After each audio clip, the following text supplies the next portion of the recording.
Donc, la forêt publique, forêt et territoire, c'est un peu le titre que j'ai voulu donner à ce PowerPoint, de façon à vous donner quelques éléments par rapport à la forêt, parce que c'est ce qui nous rassemble aujourd'hui principalement. Tout d'abord, quelques chiffres qui ne sont pas sur ce document-là. Le président Pourchère a évoqué tout à l'heure le pays de la Déodacie, 93 communes. Au niveau du département des Vosges, il y a 514 communes, dont 507 sont propriétaires de forêts. Ça vous donne une idée. Et ce qu'il faut savoir aussi, c'est que dans ce département, qui est un gros département forestier, vous l'avez très bien compris, est un petit peu à part par rapport à la forêt française, comme d'autres départements voisins, à savoir que la forêt publique est majoritaire ici sur le territoire. Dans d'autres régions de France, c'est la forêt privée qui représente la plus grande surface. Au niveau de la Lorraine réunit 4 départements. Et cela représente 1860 communes forestières, ce qui est quand même conséquent. Pour vous donner encore quelques chiffres, la France représente 36 000 communes. 36 000 communes. Et le chiffre vous a été donné tout à l'heure, 15 200 sont des communes qui ont de la forêt. Voilà, c'est quand même relativement conséquent. Au niveau de cette forêt communale, il existe une fédération des communes forestières de France qui réunit des associations départementales de communes forestières, des unions régionales de communes forestières, et elle travaille à tous les niveaux avec l'administration, avec les ministères, avec les représentants de l'État, avec nos gestionnaires techniques que représente l'Office national des forêts, mais à d'autres niveaux aussi. Et je le dis parce que le thème de cette journée, on parle de rencontres européennes. Il existe une fédération européenne des communes forestières. Tout récemment, il y a 15 jours, j'étais à Strasbourg pour une réunion justement sur ce sujet-là, où nous sommes en train de nous conforter au travers de 7 nations, mais il peut y en avoir d'autres, bien entendu, qui peuvent nous rejoindre, parce que, vous savez, aujourd'hui, la politique forestière, ou la politique en général, ne peut pas échapper à l'Europe. Tous les financements, bon nombre de financements, passent par l'Europe. Encore plus dans les années qui vont venir par le biais des conseils régionaux. Donc si nous ne sommes pas présents à ce niveau de décision, nous pouvons passer à côté d'un certain nombre de financements. Donc nous avons organisé une réunion de la FECOF tout récemment, et nous avons été entendus et nous avons pu faire passer un certain nombre de messages. Voilà, je tenais simplement à vous faire cette petite présentation très rapide, quelques chiffres, avant de rentrer dans quelque chose de beaucoup plus concret.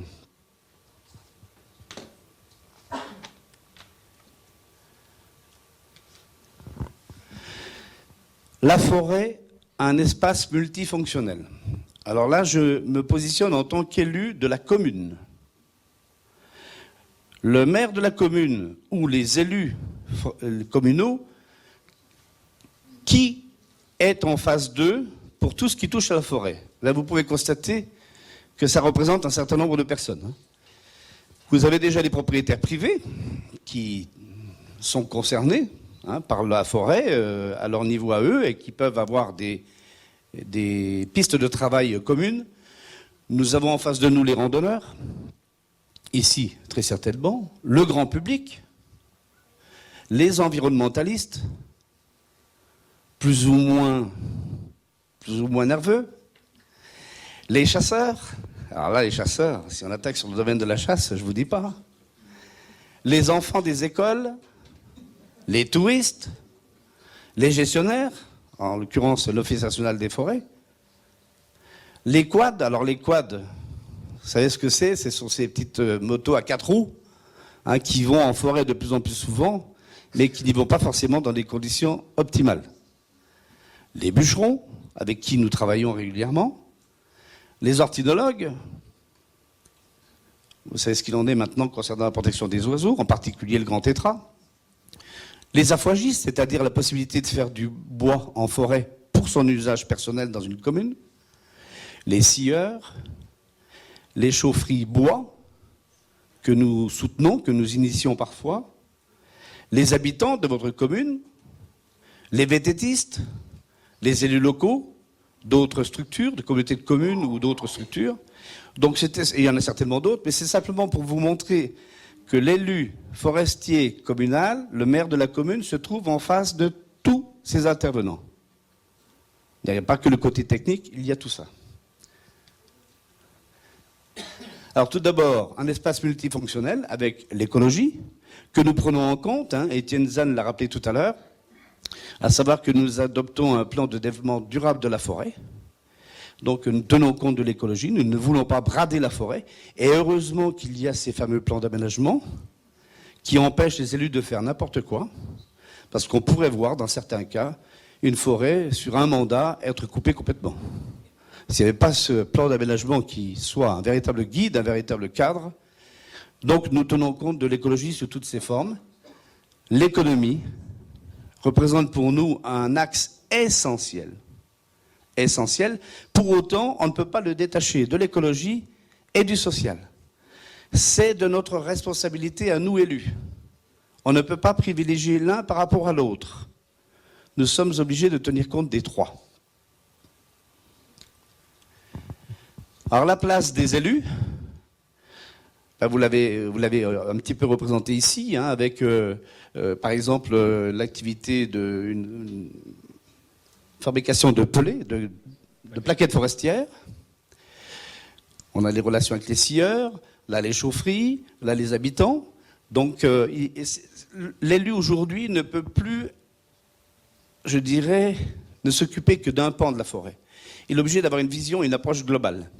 Ce qui n'est pas forcément facile parce que quand vous vous présentez à une élection, vous n'êtes pas forcément... vous avez déjà une volonté de travailler pour la communauté, mais vous n'êtes pas forcément bon en tout, et on doit se former tout au long de notre fonction d'élu.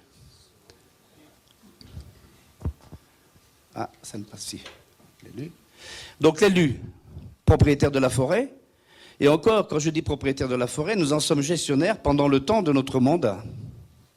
Un mandat, c'est 6 ans en France. Donc nous sommes gestionnaires de cette forêt. Et nous devons rendre aux futurs élus, voire les mêmes si ça continue, une forêt en très bon état. Nous sommes, et c'est là où je voudrais vraiment insister beaucoup plus aujourd'hui, l'élu est un aménageur de son territoire. Ce n'est plus une gestion simple, une gestion, je dirais, au jour le jour de la commune. L'élu, aujourd'hui, doit s'impliquer dans la vie de son économie locale, de son bassin de vie. Donc, aménageur de territoire, c'est par exemple travailler ensemble sur la mise en place d'une chaufferie dans une commune et qui a besoin, par exemple, de plaquettes provenant de plusieurs autres communes. Donc, c'est une réflexion globale. En matière d'une scierie qui veut s'installer, on doit tout faire pour installer et faciliter l'installation de cette scierie, ou d'une autre activité d'ailleurs, aménageur de territoire. Et le dernier point, qui n'est pas négligeable non plus, c'est le maître d'ouvrage potentiel. Parce que de plus en plus maintenant, vous pouvez le constater, un certain nombre de communes réalisent des constructions en bois. Écoles, salles polyvalentes.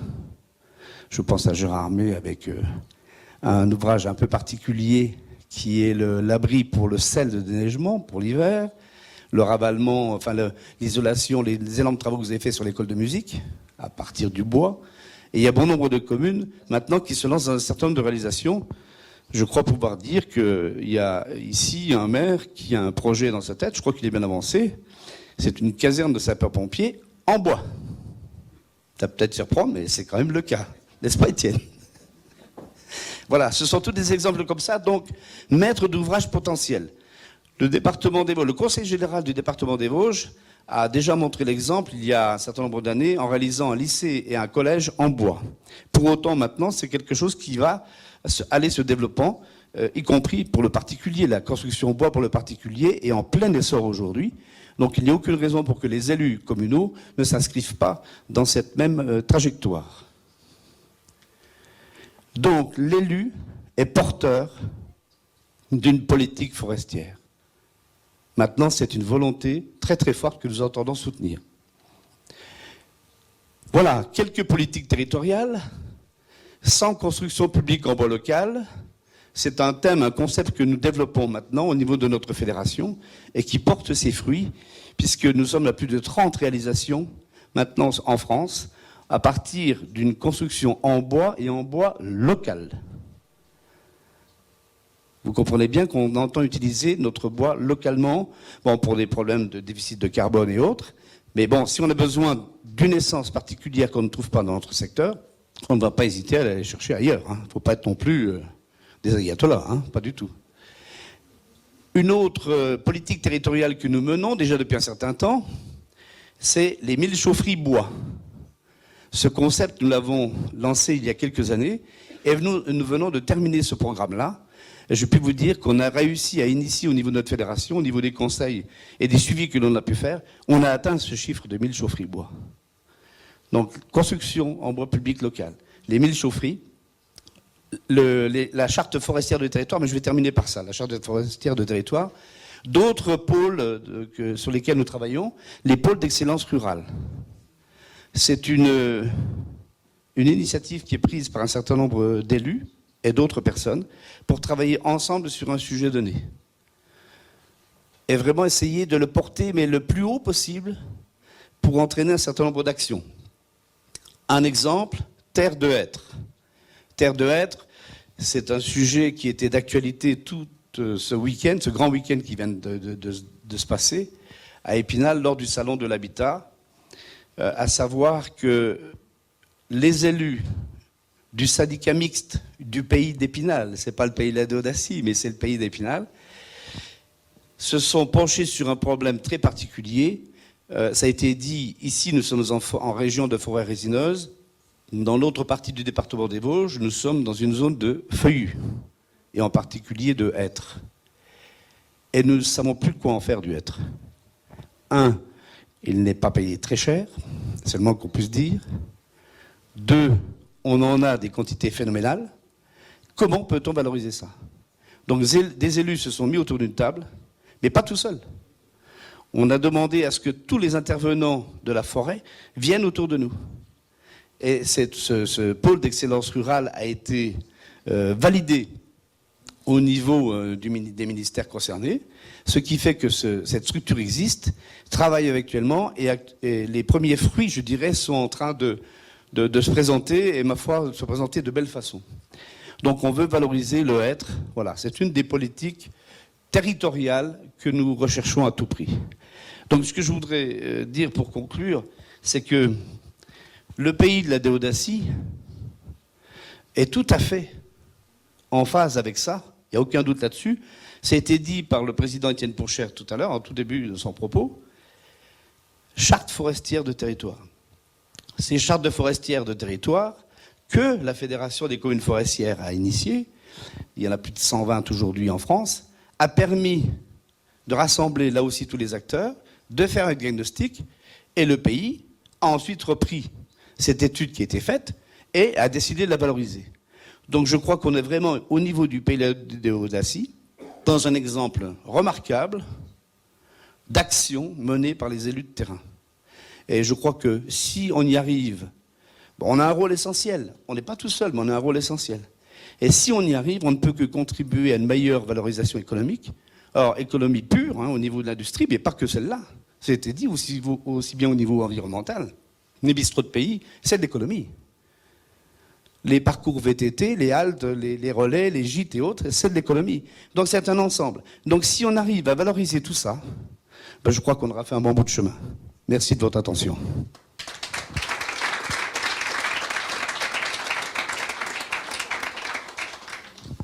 Avez-vous des questions à Monsieur Harou?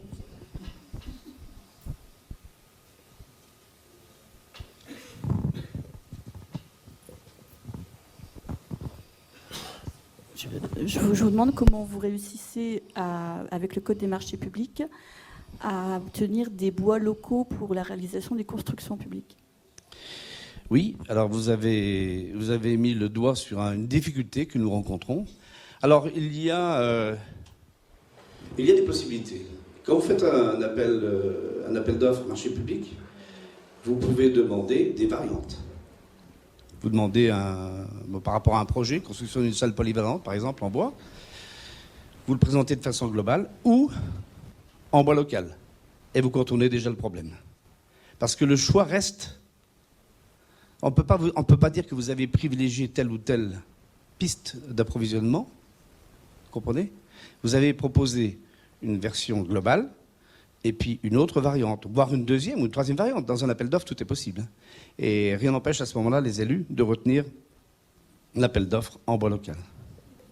C'est un moyen. Je ne dis pas il y a certainement d'autres finesses pour éviter ce genre de difficultés. Vous savez, on a un exemple particulier, ce qui vous a été présenté sur la dernière diapositive, c'est la maison de Tendon. Là, c'est voilà. Ce bâtiment-là a été, alors là, je dois dire, on les a soutenus, on les a suivis, on les a accompagnés. Ce sont les élus communaux de Tendon, une commune qui est pas loin d'ici, qui a décidé de construire un abri périscolaire, garderie, restauration et autres, à proximité du bâtiment de l'école. Et ces élus, ils ont lancé un pari terrible. Ils ont dit, on va le faire avec les bois, les arbres provenant de notre commune. Donc, avec une base de hêtre, du hêtre. Donc, je dirais, c'est un prototype, mais qui peut faire école. Et on souhaite même qu'il va faire école. C'est même pas il va faire école, ce projet-là. Donc, ces élus ont rencontré, je ne vous cache pas, d'énormes difficultés. Pour un problème de normalisation des bois, par exemple. Le résineux, aucun problème. Il est normé depuis très longtemps par rapport à ses capacités pour tel ou tel objectif. Le hêtre ne l'était pas vraiment. Donc nous, à notre niveau, nous avons demandé que les normes soient étudiées au niveau national et de façon très, très, très rapide et très urgente, parce qu'on veut valoriser ce bois-là. Donc là, l'administration a laissé passer un certain nombre de choses en disant on n'accepte que, et je dois tirer quand même un coup de chapeau à certains responsables d'administration qui ont pris leur courage à deux mains, parce que sinon ce bâtiment, si on avait dû appliquer toutes les normes, il ne serait pas là. Hein. Donc c'est un bâtiment qui existe aujourd'hui, qui fait référence, mais oui, il n'y a pas que du hêtre, hein. Il y a du résineux, hein. Tout ce qui est bardage ici est en résineux, donc on est capable de lier les deux. Mais le fait qu'on utilise le hêtre n'est pas innocent parce que, vous savez, je vous l'ai dit, la construction bois est vraiment bien partie maintenant. Il y a eu une telle publicité qui était faite, la publicité a porté ses fruits. Très, très largement.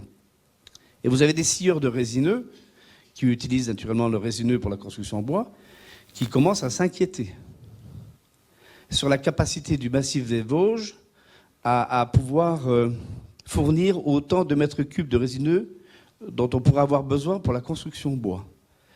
Et certains commencent à penser que le hêtre peut venir avec le résineux dans le cadre de la construction. Vous en avez un exemple là. Hein. Donc voilà, ça c'est magnifique ce que ces élus ont fait. Bon, ils ne l'ont pas fait tout seuls, ils ont été entourés par un certain nombre de structures. L'interprofession bois s'y est fortement intéressée. Mais voilà, c'est un exemple de volonté des élus au niveau d'une politique territoriale de développer la matière première sur place. J'ai répondu à votre question ?